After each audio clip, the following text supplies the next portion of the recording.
سوچئے، ایک قوم جسے اللہ نے دنیا کی سب سے زیادہ نعمتیں دیں، انہیں سمندر سے بچایا، انہیں آسمان سے کھانا اتار کر دیا، لیکن پھر وہی قوم اللہ کے غضب کا نشانہ بن گئی۔ کیوں؟ آخر بنی اسرائیل نے ایسا کیا کیا کہ رحمت عذاب میں بدل گئی؟ یہ صرف تاریخ نہیں، یہ ہر دور کے انسان کے لیے ایک خوفناک سبق ہے۔ بنی اسرائیل یعنی حضرت یعقوب علیہ السلام کی اولاد۔ قرآن کریم میں کئی جگہ ان کا ذکر آتا ہے۔ اے بنی اسرائیل، میری ان نعمتوں کو یاد کرو جو میں نے تم پر کی۔ مگر یہ کہانی صرف نعمتوں کی نہیں، یہ کہانی ہے نافرمانی، غرور اور انکار کی۔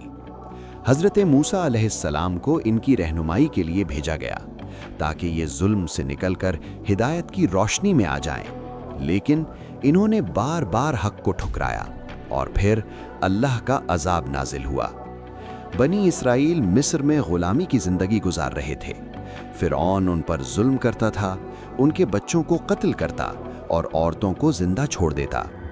پھر اللہ نے حضرت موسیٰ علیہ السلام کو بھیجا۔ صحیح بخاری کی روایت کے مطابق موسیٰ علیہ السلام نے فرعون کو اللہ کا پیغام دیا، مگر فرعون نے انکار کیا۔ پھر وہ لمحہ آیا جب سمندر پھٹ گیا۔ قرآن کریم سورہ الشعراء میں بیان کرتا ہے کہ موسیٰ علیہ السلام نے اپنی عصا سمندر پر مارا اور وہ پھٹ گیا۔ بنی اسرائیل بچ گئے اور فرعون اپنی فوج کے ساتھ ڈوب گیا۔ یہ ایک عظیم نعمت تھی، لیکن کہانی یہاں ختم نہیں ہوتی۔ سمندر سے بچنے کے بعد ابھی کچھ ہی وقت گزرا تھا۔ بنی اسرائیل نے موسیٰ علیہ السلام سے کہا، ہمارے لیے بھی ایک معبود بنا دو۔ قرآن سورہ الاعراف میں اس واقعے کا ذکر کرتا ہے۔ سوچئے، جو قوم ابھی ابھی اللہ کی قدرت کا معجزہ دیکھ چکی ہو، وہ پھر سے شرک کی طرف لوٹ جائے، یہ نافرمانی کی پہلی نشانی تھی۔ جب موسیٰ علیہ السلام کوہ طور پر گئے تو سامری نام کے شخص نے ایک سنہری بچڑا بنا دیا اور بنی اسرائیل اس کی عبادت کرنے لگے۔ قرآن سورہ طٰہٰ میں اس واقعے کو واضح کرتا ہے۔ یہ صرف گناہ نہیں تھا، یہ کھلی بغاوت تھی۔ جب موسیٰ علیہ السلام واپس آئے تو وہ شدید غضب میں تھے۔ انہوں نے اپنی قوم کو تنبیہ کی اور اللہ نے حکم دیا کہ توبہ کے لیے کچھ لوگوں کو سزا دی جائے۔ یہ عذاب کا آغاز تھا۔ اللہ نے بنی اسرائیل کو صحرا میں بھی بھوکا نہیں چھوڑا، ان پر منّا اور سلویٰ نازل کیا۔ قرآن کریم سورہ البقرہ میں آتا ہے کہ ہم نے تم پر منّا اور سلویٰ اتارا، مگر انہوں نے شکر کے بجائے شکایت کی۔ انہوں نے کہا، ہمیں ایک ہی کھانے پر صبر نہیں۔ پھر اللہ نے ان پر عذاب نازل کیا، انہیں 40 سال تک صحرا میں بھٹکتے رہنے کی سزا ملی۔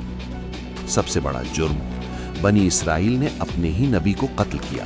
پھر رحمت کا دروازہ بند ہو گیا۔ بنی اسرائیل کی کہانی صرف ایک قوم کی کہانی نہیں، یہ ہر اس شخص کی کہانی ہے جو اللہ کی نعمتوں کے باوجود نافرمانی کرتا ہے۔ قرآن کے لیے واقعات صرف سننے کے لیے نہیں، سمجھنے کے لیے ہیں اور بدلنے کے لیے ہیں۔ آخر میں یہ سوال ہر دل سے پوچھا جائے گا، اگر اللہ نے تمہیں اتنی نعمتیں دی ہیں تو تم نے ان کا شکر ادا کیا یا بنی اسرائیل کی طرح انہیں نظر انداز کر دیا؟ یہ تھی ایک قوم کی کہانی جو رحمت سے عذاب تک پہنچ گئی۔